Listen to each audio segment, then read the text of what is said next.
since I was small, like building things and like tinkering has always been like a big part of my life.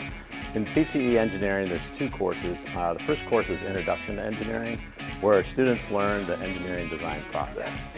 Basically, there's sort of an engineering mindset that they have to learn, where they're going to be using their creative and analytical mind to solve problems. But the great thing about, I think, the Principles of Engineering course is they get to work with robotics. But of course, this year I want to be a part of engineering to further explore that interest and to see how viable this career is.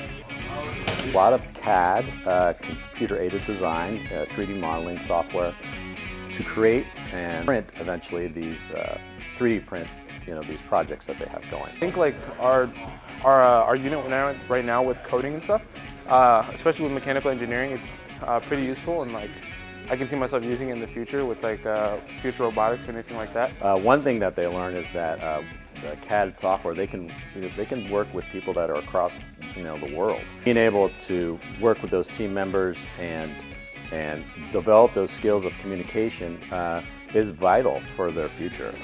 Teamwork, working with other people, and designing, perseverance, and coming up with your own creations.